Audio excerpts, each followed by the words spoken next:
Everyone thought he was a useless idiot, but turns out he's actually the strongest hero alive, just pretending to be normal. Meet Alan, the former top hero who got tired of saving worthless Reddit mods from the FBI. So, when he was on his deathbed, he made a wish to the mommy milker's goddess. Next life, I just want to be normal. Wish granted. He wakes up in his bedroom, reborn into a new life. But before he can even enjoy it, his blue-haired, feminist-looking brother, let's just call him Karen, tells him their father wants to see them. Turns out, their dad is an even bigger piece of trash. A noble who immediately calls Alan garbage for still being level 1 after all these years. He mocks him for not awakening divine powers like other nobles and then kicks him out of the family, telling him to go work in the red light district. After putting on a sundress, Alan doesn't care. In fact, he's relieved. Finally, he can live a peaceful life, free from saving morons. But then he realizes he still has all his powers from his past life. Just as he's about to explore the world, he hears a high-pitched scream in the distance. He rushes toward it and sees 2 girls with massive plot armor fighting a pack of dog monsters. One's a tomboy knight swinging her sword like she's never touched one before. The monsters just heal right back up. She yells at the Princess Lisa to run, but Lisa just stands there, completely frozen. Meanwhile, the knight, Betty, the local lesbian warrior, gets knocked to the ground and mauled. Alan watches with his magic eyes and remembers how Lisa once defended him when people mocked him for having a big personality. She told them, everyone loves thick femboys. That memory alone is enough for Alan to step in. Just as the monsters close in, he teleports in front of Lisa, grabs one of them by the throat and crushes it instantly. Lisa gasps. Wait, PETA's gonna come for you! But Alan doesn't care. He wipes out 3 monsters in a blink, jumps in the air, scans the rest, and sees that they have cores inside them. He summons dozens of glowing swords and absolutely obliterates the entire pack, giving PETA a heart attack. After the fight, Betty apologizes to Lisa for being useless and promises to go back to the kitchen like a good girl next time. Alan overhears, walks up, and casually heals her wounds by placing his hands on her chest. The girls are shocked. Everyone thought Alan was just a useless creep with a foot fetish. He lies, saying he learned healing magic at the church to fix himself whenever girls pepper spray him. Lisa then tells him she was praying to the mommy milker's goddess when she received a prophecy. Help the hero achieve his goal, or the kingdom will be overrun by degenerate furries and femboys. So she left the capital with Betty, one of the strongest female warriors, even though she just got wrecked by weak monsters. Alan doesn't want to make it political, so he fixes their carriage using his healer magic and joins them on their journey. On the road, Lisa suggests he come to the royal capital, even promising to let him sniff her socks as a reward. Tempting offer, but Alan refuses. He wants to live a peaceful, normal life away from fame.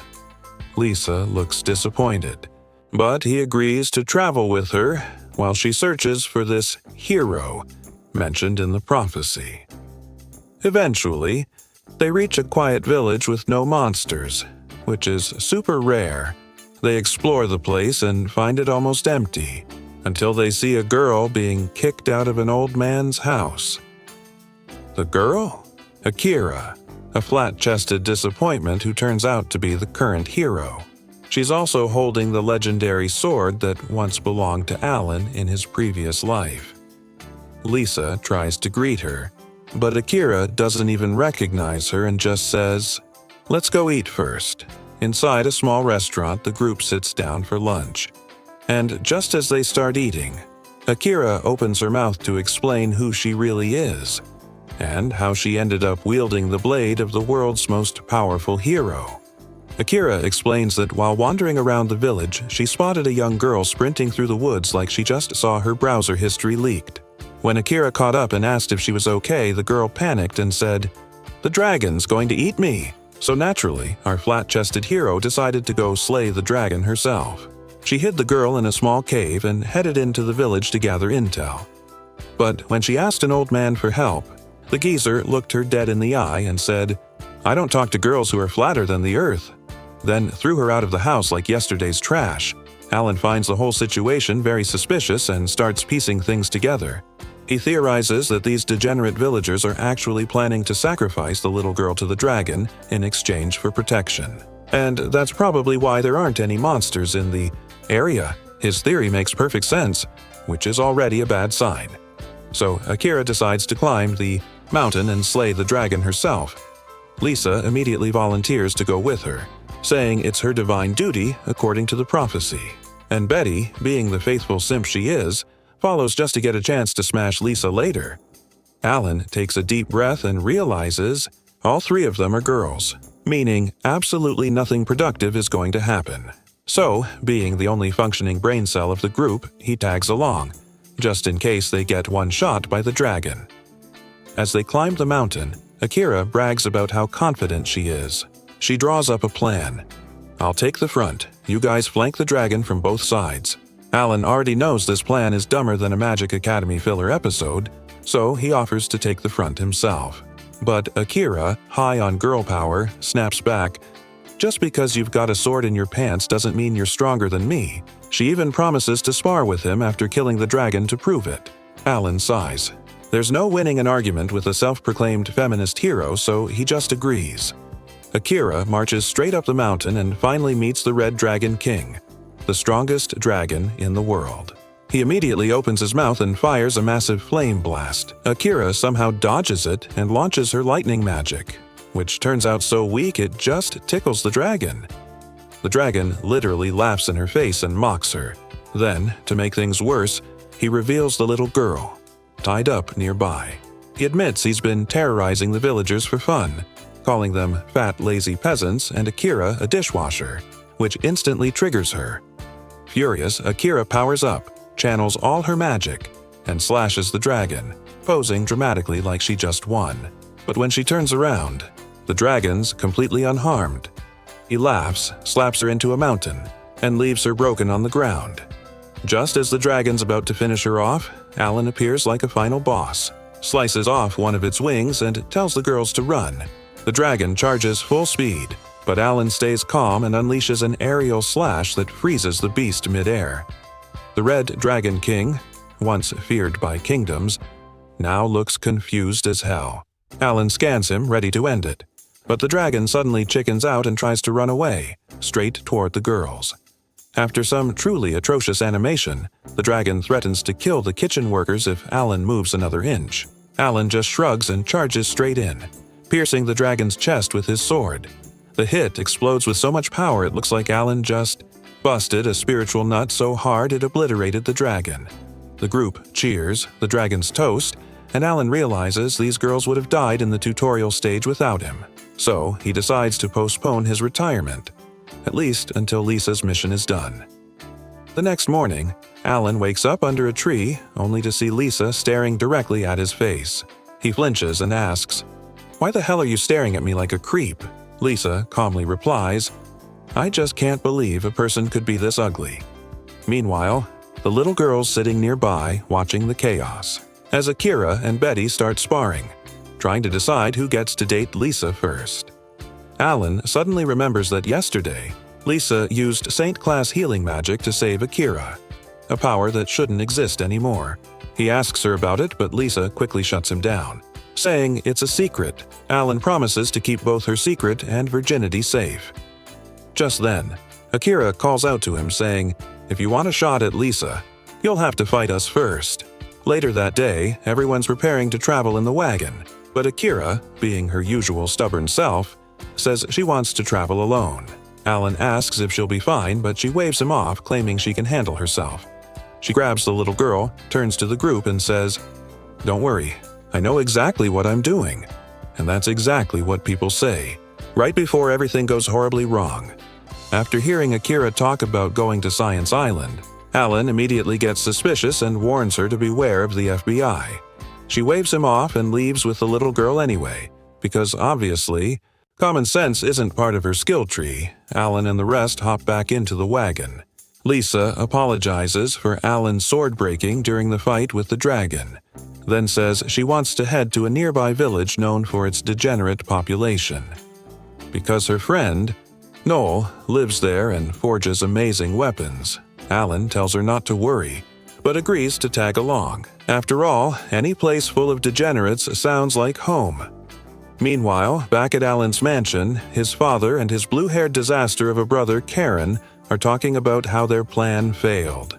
Turns out it was them who sent the monster dogs to attack the princess, and even made a deal with the dragon to kill the hero. All for revenge against the kingdom. Karen starts shrieking like a manic Twitter activist calling for the manager, but his father tells him to shut his whiny mouth and turns to their old butler, ordering him to track down the princess's location. Back with Alan's group, they finally arrive at the village, and Alan is traumatized. The place is crawling with furries, femboys, and other unholy creatures of degeneracy. He wonders how they haven't been publicly executed yet, but decides to keep his thoughts to himself. They enter Noel's house and find her lying motionless on the floor. Lisa panics, thinking she's dead. But no, she's just exhausted after an all-nighter at the forge. Lisa heals her back up, and after recovering, Noel's first words are, "No, I'm not making a sword for him." She refuses outright, claiming she's too busy polishing swords at night for her customers. And not the kind of sword Alan's thinking of. Alan shows her his broken blade, and she looks at him like he's absolute garbage. "I'd never forge a weapon for a guy who can't even take care of it." Lisa steps in and asks her to at least check the sword once. Reluctantly, Noel uses her ability to analyze it, and to her surprise, the sword was used perfectly, pushed to its absolute limit before breaking. Her attitude shifts immediately. "All right, fine, I'll do it. But get out. You're killing my vibe." She kicks them out of the house so she can work in peace. That night, the trio decides to stay at a local lodge. But nearby, a shady girl wearing a ridiculous outfit is spying on them. She's working for the old butler. She reports back, saying she saw Lisa, her bodyguard, and a strange man with them. The butler frowns, confused. There's supposed to be only one useless female guard with the princess, not some random guy. After spending the day in town, Alan, being Alan, asks if the girls are down for a three-way. They immediately tell him to piss off and go sell the dragon scales he collected instead. Feeling defeated, Alan strolls into the Adventurers Guild, only to be greeted by yet another furry receptionist. He hands over the red dragon scale and asks to trade it for gold. The receptionist's eyes widen. She's never seen one in her life and starts screaming like she just spotted a rare Pokemon. Her outburst attracts the attention of the old butler and the lowly spy, who rush over to see what's happening. The butler asks Alan where he got the scale. Alan calmly explains that he and his party fought the Red Dragon King and won. The butler secretly uses his appraisal skill and discovers Alan is only level 1. Suspicious, he asks if the hero was with them. Alan nods, saying yes, the hero helped in the fight. The butler seems satisfied, walks outside and tells the lowly he's just a loser who can't even cut his own steak, let alone kill a dragon. But the lowly isn't convinced. No, something about him doesn't add up. The next morning, Alan and the girls return to Noel's place, and of course, she's passed out on the floor again. Lisa heals her, and when Noel wakes up, she announces that Alan's sword is ready. Alan picks up the new slender blue blade, and even he admits it's a masterpiece. Noel smirks and tells him to test it outside, but Lisa steps in and scolds her. "You're resting, and that's final." Once Noel's asleep, they head out into the nearby forest to test the sword on monsters. As they walk, Alan, in classic clueless fashion, asks Noel why an elf would be a blacksmith. "Isn't that a dwarf thing?" Noel rolls her eyes. I lost my family when I was young. A dwarf named Vanessa saved me. She was more manly than you'll ever be. The mother-trucking butler shows up once again, and this time, he's got the lowly with him, strolling inside the forest for absolutely no reason. He starts asking Alan if he's out here to hunt monsters, but Alan immediately tells him to stop acting like a stalker before he calls the FBI. That's enough to make the butler dip faster than a side character after episode 1. Alan keeps moving deeper into the woods, where he finds some monsters and completely wrecks them with his new sword, slicing them to shreds like it's just another casual Tuesday. It's a perfect test run, but of course this thirsty-ass Honel still isn't satisfied. She's like, "Nah, we need stronger monsters," and drags him even further into the forest. Suddenly, Alan stops. His magic eyes flare up and he slashes away a hidden barrier, revealing a giant wolf-tiger abomination that makes Noel freeze in horror. This is the beast that killed Vanessa. Trembling, she begs Alan to destroy it immediately, but Alan just stands there, confused about what the right thing to do is. Noel starts remembering her painful past, how she was neglected as a child.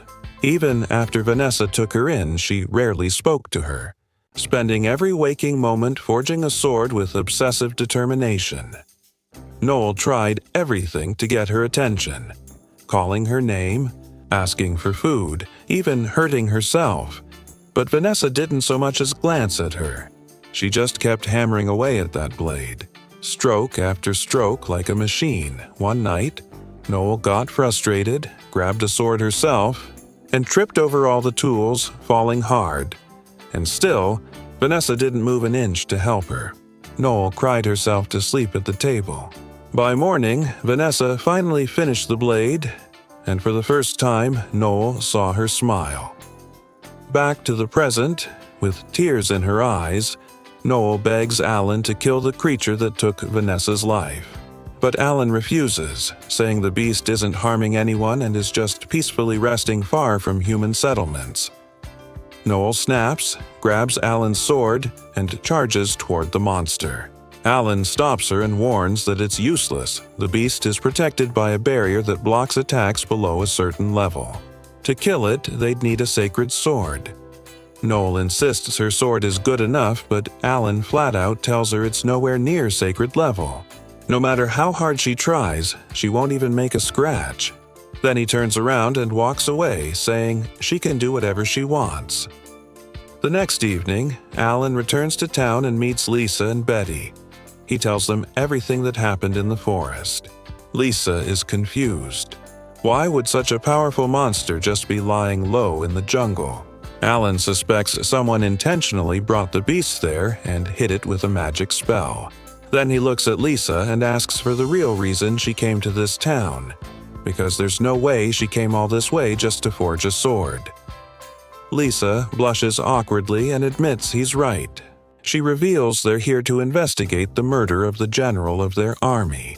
He was a righteous man, but one day he was found dead inside his own home, decapitated, with no trace of an intruder. The killer even took his head and left the body behind. Betty suspects a demon, since no human could pull something like that off, but no one knows why a demon would secretly target such a man. Meanwhile, back in the forest, the lowly checks up on the monstrous wolf and wonders how a normal human like Alan managed to break her invisibility spell so easily. She returns to town to report to the butler. The butler yawns, says the town is boring, and casually orders her to kill both the princess and the elf, Noel. The lowly hesitates, and that's when a slave collar suddenly appears on her neck. The butler smirks and reminds her she doesn't have a choice. That night, Noel begins working on her blade again. Using Alan's advice about the sword's flaws, she pounds away with fiery determination, desperate to create a masterpiece that rivals Vanessa's. Eventually, she collapses from exhaustion, falling asleep beside the half-forged blade. In her dreams, she relives that horrific day, the day the butler and his monstrous wolf attacked their home to erase Vanessa, just because she dared to forge swords powerful enough to rival the sacred treasures. The wolf smashes through the house, sending Vanessa flying, but she manages to steady herself before rushing back in for another attack. However, the moment her blade touches the beast, it shatters into thousands of pieces. The wolf tears into her with its sharp fangs, blood dripping from its mouth as it turns toward Noel to finish the job, but before it can strike, a massive bolt of lightning crashes down, and the hero appears, standing protectively in front of Noel. The wolf growls and lunges again, but the hero shocks it once more. The monster shrugs it off like static electricity and attacks again. The hero counters, slashing the beast across the face with her sacred sword, leaving a glowing scar. The butler, realizing he's about to get cooked, panics and flees the scene. The hero apologizes for not being able to save Vanessa, but Noel is devastated. After all of Vanessa's years of hard work, her blade shattered like glass. Through tears, Noel vows that one day she'll forge a sword even greater than a sacred treasure. The next morning, Noel wakes up feeling lighter and refreshed. She wonders if Lisa healed her overnight, but when she checks, no one's there. Turns out it was Alan, sneaking in to heal her while she slept, just to make sure she recovered. Later that day, Noel finally completes her sword. Confident that it's powerful enough to rival a sacred weapon, she heads out alone into the night to face the monster once and for all. She finds the wolf still asleep and moves in for a surprise attack. But the beast senses her instantly, whipping its tail and sending her flying into a tree. Barely standing, Noel prepares to fight again, until the butler appears, slow clapping like an annoying boss villain. He praises her for surviving the wolf's hit, since most people die instantly. Noel charges again, but with the power of bad animation, the wolf casually dodges and kicks her square in the back. The butler smirks, telling her to say her last prayers. The monster lunges, but right then, Alan appears out of nowhere and slashes the wolf away like he's cutting through air. The butler laughs, saying this was all part of his plan. Meanwhile, back in town, the lowly sneaks into the princess's room to assassinate her, but finds the bed empty. Before she can react, Betty and Lisa appear behind her. Thanks to Alan's barrier, which reveals invisible enemies, the lowly attacks, but Betty intercepts her, and after a fast exchange of blows, knocks her back. Just as Betty's about to finish her, the princess stops her. The lowly takes advantage of that hesitation, smacking Betty in the head and grabbing Lisa's arm, but freezes just before killing her. The princess realizes the girl is being forced to fight. Betty recovers, clocks the lowly in the head, and knocks her out cold. Back in the forest, the butler orders the wolf to kill both Alan and Noel. But this time, things go differently. When the wolf attacks, Alan slashes straight through it. No broken sword, no hesitation. The monster dies instantly. Panicking, the cowardly butler runs for his life, while Alan carries the injured Noel back to town. There, they regroup with Lisa and Betty and decide to interrogate the captured lowly. They learn that she was enslaved after the butler raided her village, killing everyone. She had no choice but to obey him, since she had nowhere else to go. Hearing this, Noel is reminded of her own past. Just like Vanessa took her in, Noel decides to take the lowly under her wing. She removes the slave collar and tells her, "You can live with me now." The girl bursts into tears, finally free. That solves most of their problems. Except one. Alan still isn't done. He wants to find the butler and end him for good. He heads deep into the forest alone, using his magic to track him down. But before Alan can reach him, a demon finds the butler first and kills him instantly. Turns out, the one who ordered the butler's death was none other than Alan's father himself, the same man who hired the demon and orchestrated the general's assassination. He tells the demon that their next target is the hero and the princess. But Alan's father's son steps forward, saying he wants to handle the princess's party personally. Meanwhile, Alan and his group are back at Noel's workshop, still searching for clues about the general's murder. But they found nothing so far. That's when Noel suddenly remembers an old story about a nearby village haunted by a ghost wearing silver armor who appears at night in the graveyard. Betty freaks out immediately, trembling like a 5-year-old who just watched a horror movie. Everyone laughs at her, but Lisa decides they should check it out, and Alan agrees. After all, demons might know how to raise the dead, and this ghost could be connected to their case. That evening, the party heads to the village where they find the townsfolk busy decorating for Halloween. Lisa asks if anyone's seen a man in silver armor, but the villagers have no idea what she's talking about. Disappointed, Lisa sighs. but Alan suggests they check the graveyard anyway, since that's where Noel said the ghost appears. They arrive, and find it completely empty. Betty stays on full alert, and the moment she hears rustling behind them, she spins around, ready to fight. But instead of an enemy, she sees a man with completely white eyes staring blankly at them. He doesn't speak, just gestures for them to follow. Suspicious but curious, the group trails after him as he leads them to the village chief's house. The chief greets them politely and denies any rumors of a ghost wearing silver armor. Still, as a show of hospitality, he invites them to stay for 2 days to enjoy the village's upcoming festival. Alan instantly accepts the offer, and the chief arranges rooms for everyone. That night, as Lisa drifts to sleep, she dreams of her childhood, seeing her beloved uncle, a noble knight who once served as her bodyguard. She adored him deeply and he treated her like his own daughter. But her peaceful dream shatters when she suddenly hears creaking floorboards. Startled, Lisa steps out of her room and looks through the window, only to see a knight in silver armor standing outside, armor that looks exactly like her uncle's. The knight slowly turns and walks away. Without thinking, Lisa rushes after him, chasing him all the way to the village cemetery.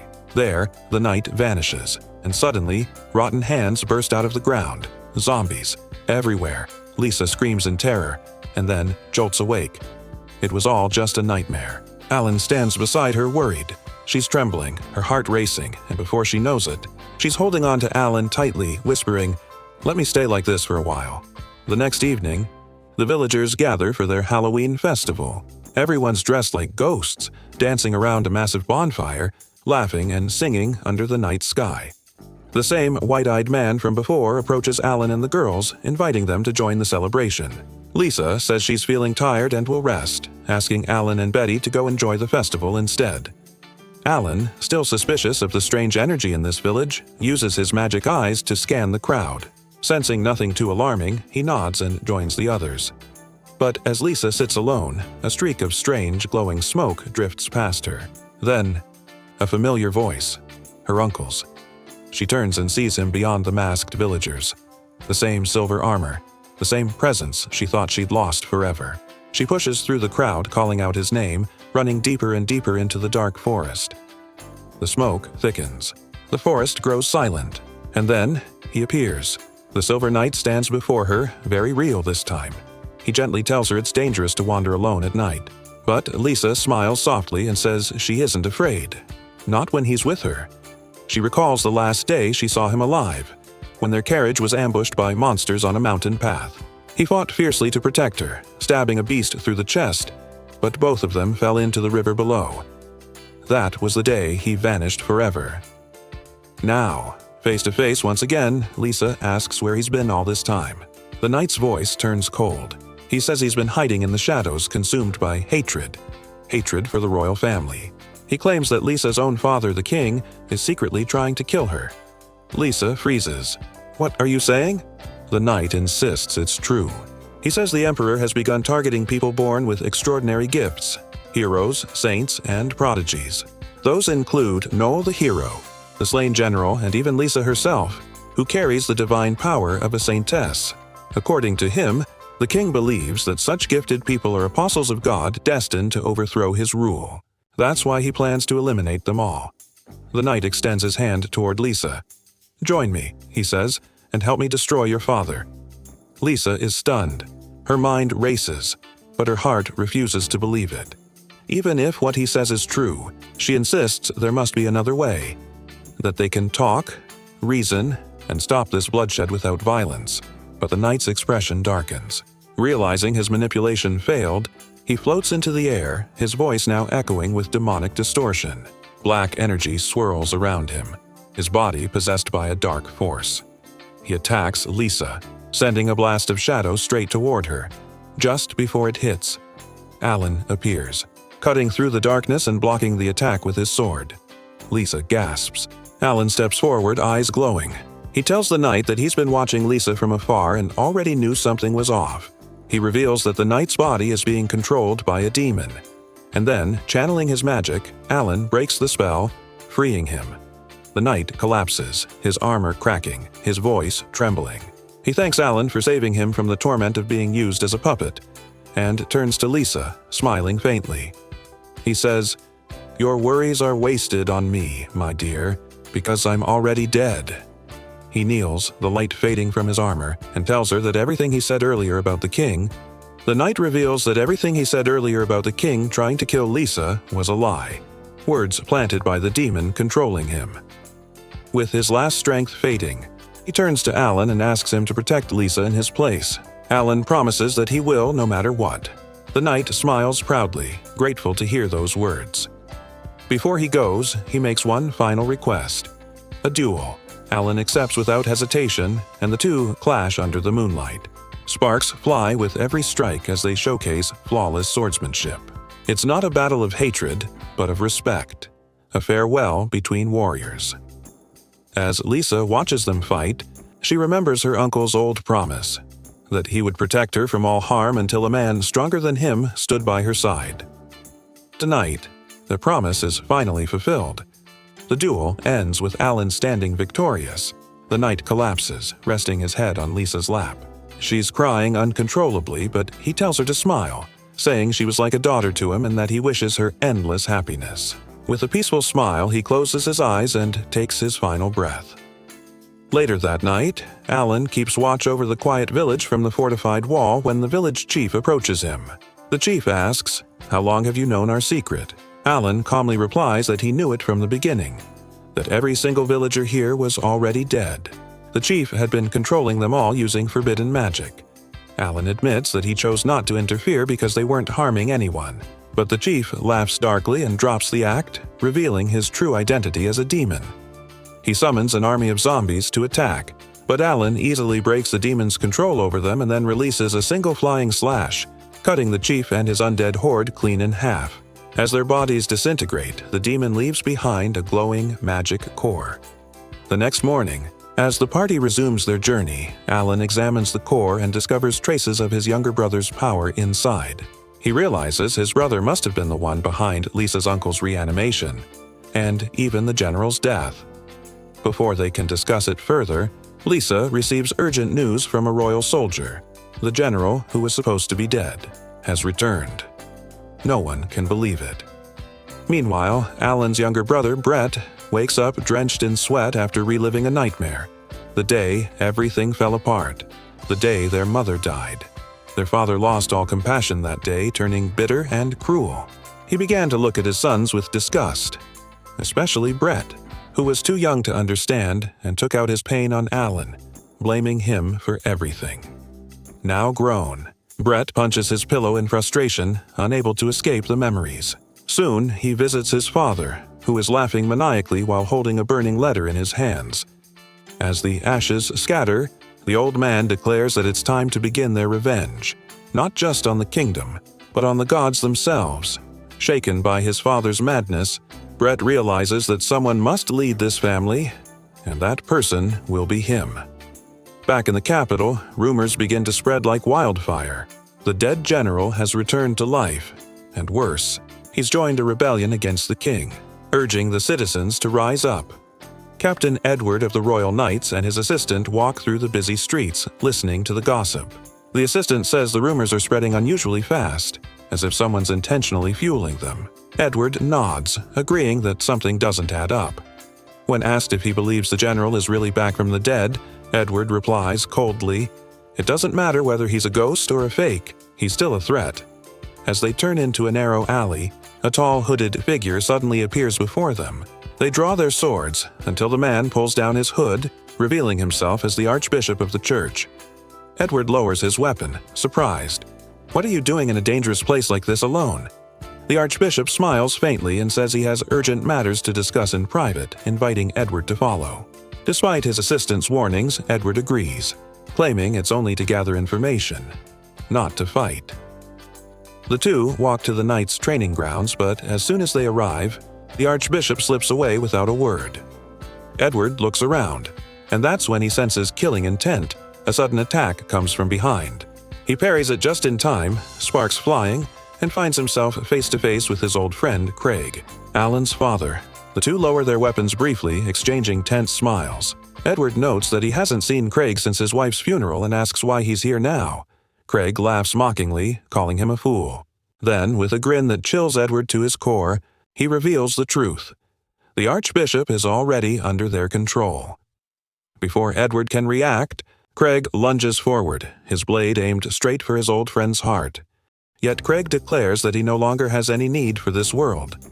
Meanwhile, Brett travels by carriage to execute their plans.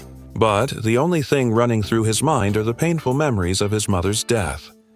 He remembers how, back then, he couldn't even understand what death meant. He asked Alan why their mother wouldn't wake up, and Alan gently told him that all people die one day, while holding his little brother's hand to comfort him. At that time, their relationship wasn't bad. Brett often came to Alan's room when he couldn't sleep, asking if he was a failure because their father had called him one. Alan assured him he wasn't, telling him not to believe those who judged his worth without giving him a chance. But Brett couldn't bring himself to trust his brother's words over their father's. He ran away in tears. As years passed, Brett grew stronger, and their father finally recognized him. But at the cost of turning his hatred toward Alan. Brett was thrilled to finally earn his father's approval, yet frustrated that Alan didn't seem to care about being called a loser. Brett confronted him, saying he was unworthy of their family name, but Alan only replied that if he ever found himself walking down the wrong path, he could always come to him for help. That memory fades as Brett snaps out of his nostalgia when a mysterious figure appears before his carriage. The cloaked man reports that preparations are complete and asks Brett for an update on his end. Brett replies that he's already used his gift to control the Archbishop and lure Edward out.